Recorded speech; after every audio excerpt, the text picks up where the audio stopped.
Yeah.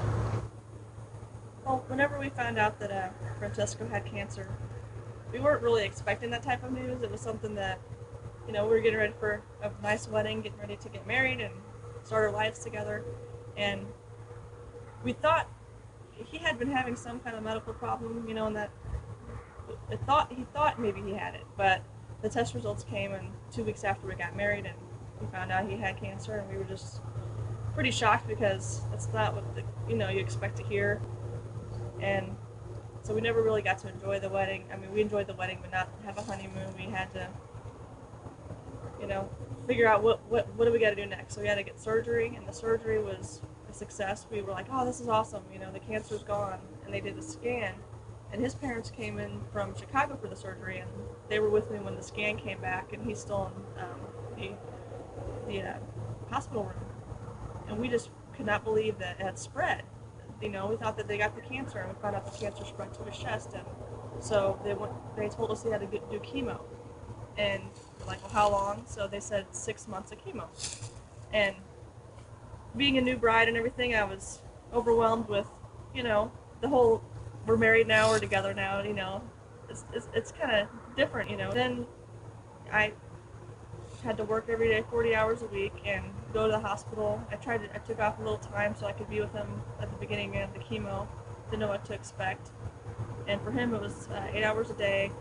He went there, came home, and then he was admitted for a while doing chemo. And then he got to come home for a whole week, and then he got to go to chemo for 3 weeks for about 6 months. In the beginning was okay. He didn't really bother him too much, and then until he got a couple months into it, started losing his hair, and then he started not wanting to eat, started getting sick a lot.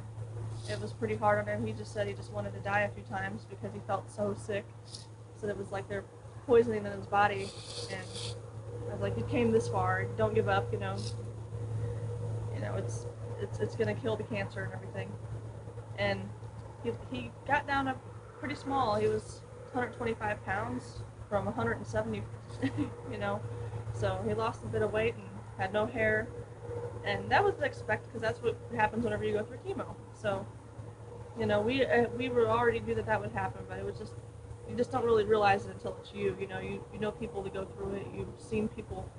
You know, you don't really it doesn't really hit you. You can't really emphasize until you really had been through it.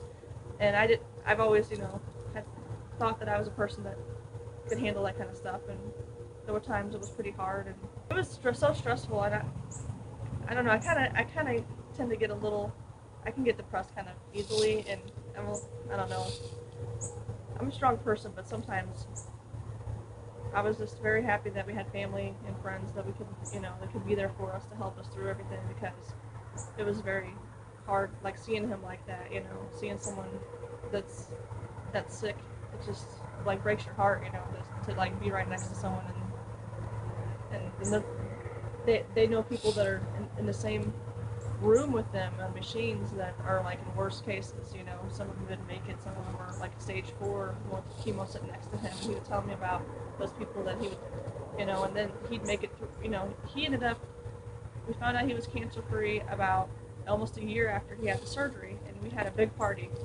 We had a cancer free party, actually. It was pretty awesome. We had everybody we knew. I had never had this many people in our house. The inside of the house, the outside, the deck, everywhere, our carport, it was full of people, and we were barbecuing, dancing, karaokeing. We have video and pictures of him, no hair, karaokeing. But and then it was about 5 years after that he had to get scans every 3 months, then every 6 months. You keep having to get the scans to make sure the cancer doesn't come back. And then 5 years later, his doctor told us last year that he's cancer free, and we just were like, really? That's amazing. And it was probably one of the most amazing things, aside from having a child, like knowing that it's gone. It's more than just remission. They can say it's cured after 5 years. So we're just hoping and praying every day that it's going to continue to be that way. And we're really lucky. And we talked so many times about this, and we reminisce about it and about how he felt when he went through it too. And it's like, we can make it through that together. That happened at the beginning of our marriage, and like that was something that shows us that we are really strong and can And we like, we have friends that, think that they're having tough times, and we tell them you can get through that, so we know we can make it through.